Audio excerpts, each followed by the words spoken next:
नमस्कार मित्रों, mini mytho के पिछले भाग में हमने बात की थी गरुड़ देव के विष्णु वाहन बनने पर। तो दोस्तों, जब भगवान विष्णु गरुड़ देव को अजर अमर रहने का वरदान प्रदान करते हैं, तब गरुड़ देव भी उनसे बोलते हैं कि बदले में आप मुझसे भी कुछ मांग सकते हैं और मुझे अत्यधिक प्रसन्नता होगी अगर मैं आपकी किसी भी तरह काम आ पाया।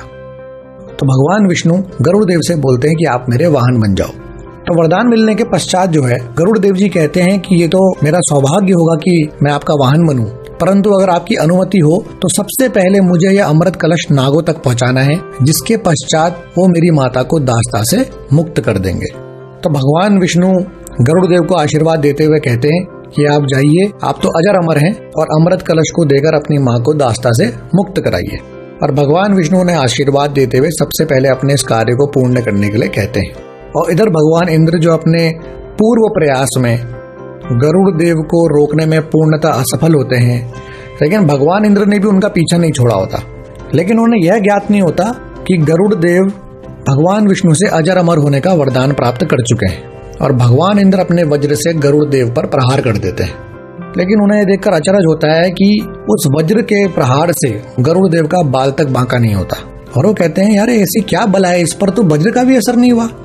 और गरुड़ देव को तो पता होता ही है कि भगवान इंद्र ने क्यों उन पर वज्र प्रहार किया।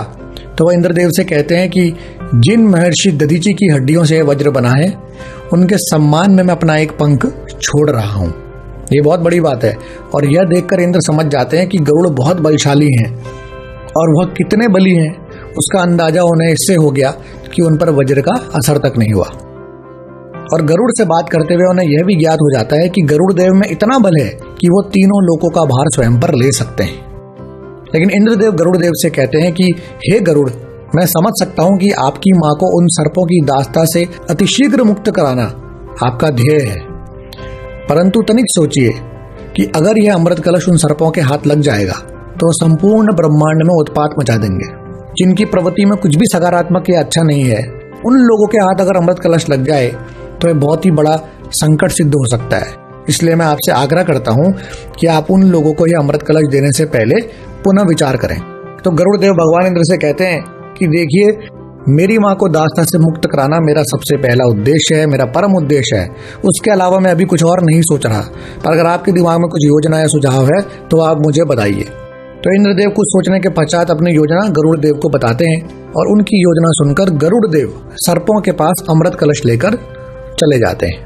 जब गरुड़ देव अमृत कलश लेकर सर्पों के पास पहुंचते हैं तो सर्प बड़े प्रसन्न होते हैं और वह गरुड़ देव की माता को दास्ता से तुरंत मुक्त कर देते हैं। गरुड़ देव अमृत कलश को वहीं पर एक कुशा के आसन के ऊपर रख देते हैं और सर्पों को बोलते हैं कि देखिए, आप लोग स्नान ध्यान करके खुद को शुद्ध कर इसे ग्रहण कीजिएगा। और यह बोलकर वो अपनी माँ के साथ वहां से निकल जाते हैं। तो सर्पों को अमृत को ग्रहण करने से पहले गरुड़ देव की बात याद आती है और वह सब स्नान करके शुद्ध होने के लिए बाहर चले जाते हैं।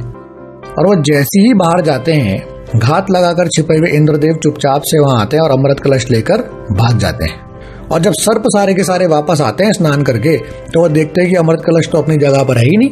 और वह समझ जाते हैं कि भाई कोई ना कोई तो अमृत कलश लेकर भाग गया है, पर अब पछताने से कोई फायदा नहीं। लेकिन तभी उन सर्पों के दिमाग में एक बात आती है। वो कहते हैं, भाई जिस कुशा के आसन पर इस अमृत कलश को रखा गया था, हो सकता है अमृत की कुछ बूंदें उस आसन पर पड़ी हों। और यह सोचकर वो सारे के सारे सर्प जो हैं कुशा के आसन को चाटने लग जाते हैं। वो झपट जाते हैं उस आसन पर, सब के सब लग जाते हैं उसको चाटने में, क्योंकि सबको लगता है कि अगर थोड़ा सा भी अमृत हमारी जीभ पर लग जाए तो भाई हम तो अमर हो जाएंगे। क्योंकि कुशा एक तरह की जंगली घास होती है जिसमें बहुत तेज धार होती है और जैसे ही सर्प उसे चाटने लगते हैं, उनकी जीभ के बीच से दो टुकड़े हो जाते हैं। और यही मान्यता है कि ऐसा करने से ही सर्पों की जीभ बीच में से फट गई। और एक और मान्यता के अनुसार यह भी माना जाता है कि क्योंकि अमृत कलश को कुशा के ऊपर रखा गया था, इसीलिए किसी भी शुभ पूजा या अनुष्ठान में कुशा को एक पवित्र वस्तु की तरह इस्तेमाल किया जाता है। आशा करता हूँ कि आपको यह कहानी पसंद आई होगी। मिनी माइथो के नाम से आप हमें फेसबुक, यूट्यूब और इंस्टाग्राम पर ढूंढ सकते हैं और हमारे पॉडकास्ट को भी anchor.fm पर सुन सकते हैं। आगे और भी रोचक जानकारियों के साथ आपसे मुलाकात होगी। फिर मिलेंगे। ओम नमः शिवाय।